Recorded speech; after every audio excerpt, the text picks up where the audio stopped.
সামরিক বা বেসামরিক কারো বিরুদ্ধে যে কেউ অভিযোগ করলেই তা নিয়ে প্রতিবেদন করার সমালোচনা করেছেন প্রধানমন্ত্রী জাস্টিন ট্রুডো। সম্প্রতি অ্যাডমিরাল আর্ট ম্যাকডোনাল্ডের বিরুদ্ধে অসদাচরণের অভিযোগ নিয়ে গ্লোবাল নিউজের করা প্রতিবেদনের পর এমন মন্তব্য প্রধানমন্ত্রীর। সামরিক কর্মকর্তাদের বিরুদ্ধে চলমান তদন্তের প্রতিবেদন শিগগিরই প্রকাশিত হবে বলে আশা প্রকাশ করেন জাস্টিন ট্রুডো। দ্বিতীয় ডোজের ভ্যাকসিন দিতে দেরি করার সিদ্ধান্তে আশঙ্কা প্রকাশ করেছেন কানাডার শীর্ষ বিজ্ঞানীরা। এ তথ্য উঠে এসেছে গ্লোবাল নিউজের হাতে আসা এক চিঠিতে।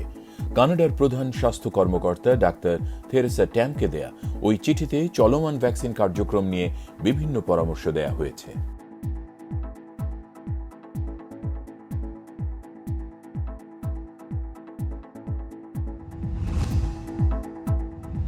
ফেডারেল সরকার ভ্যাকসিন কার্যক্রমে প্রত্যাশিত সফলতা পাবেন না বলে মনে করেন বেশিরভাগ কানাডিয়ান।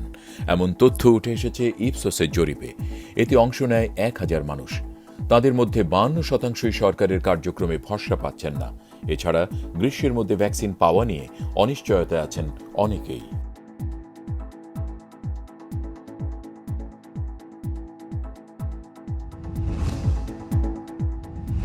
করোনা মহামারীর মধ্যেই 2021-22 অর্থ বছরের বাজেট পেশ করতে যাচ্ছে কুইবেক সরকার। প্রদেশটির অর্থমন্ত্রী এরিক গিরার্ড জানান, আগামী 25 মার্চ পেশ করা হবে এই বাজেট। এদিকে আগামী স্বাস্থ্য খাতে 3 বছরে কয়েক বিলিয়ন ডলার সহায়তার প্রতিশ্রুতি দিয়েছে কুইবেক সরকার, যদিও তা যথেষ্ট না বলে মনে করছেন সমালোচকরা।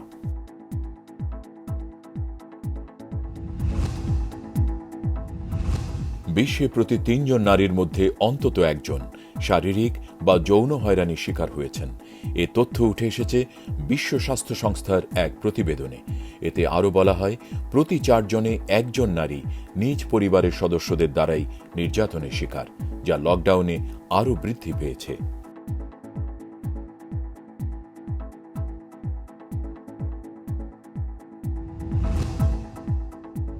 ব্রিটিশ রাজকুমার হ্যারি ও তার স্ত্রী মেগান মার্কেলের বর্ণবৈষম্যের অভিযোগের পর প্রথমবারের মতো মুখ খুলল বাকিংহাম প্যালেস।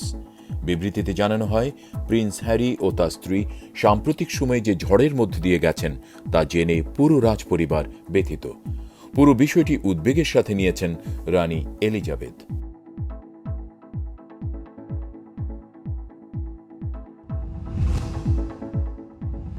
মিয়ানমারের ক্ষমতাচ্যুত দল এনএলডির আরেক কর্মকর্তা পুলিশি হেফাজতে মারা গেছেন।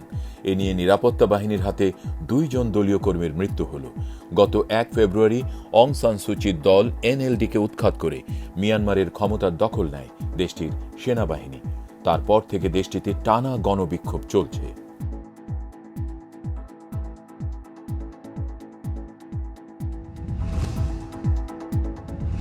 ভারতে চলমান কৃষক আন্দোলনের ঘটনায় ব্রিটিশ পার্লামেন্টে উদ্বেগ জানিয়েছেন একাধিক এমপি।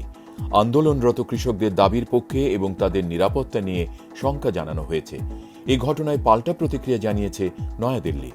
লন্ডনের ভারতীয় দূতাবাস এক বিবৃতিতে জানায়, ব্রিটিশ পার্লামেন্টের বিবৃতিতে মিথ্যা অভিযোগ করা হয়েছে।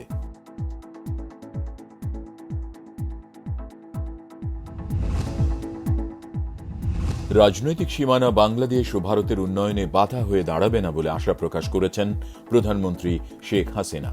বাংলাদেশ ভারত মৈত্রী সেতুর উদ্বোধনী অনুষ্ঠানে তিনি একথা বলেন। এমন উদ্যোগে দেশের সাথে নেপাল ভুটানের ব্যবসাও বৃদ্ধি পাবে বলে প্রত্যাশা প্রধানমন্ত্রীর। অনুষ্ঠানে ভারতের প্রধানমন্ত্রী নরেন্দ্র মোদী বলেন, এর মাধ্যমে ত্রিপুরা সহ ওই অঞ্চলে বাণিজ্য বৃদ্ধি পাবে।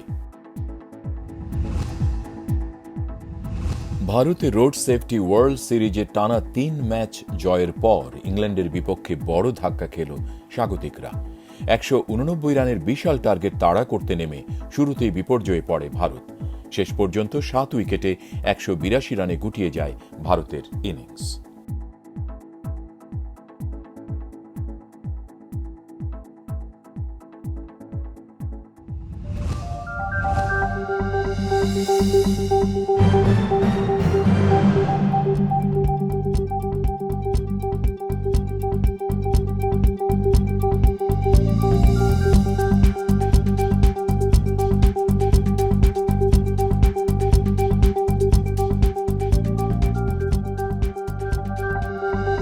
নিউজ।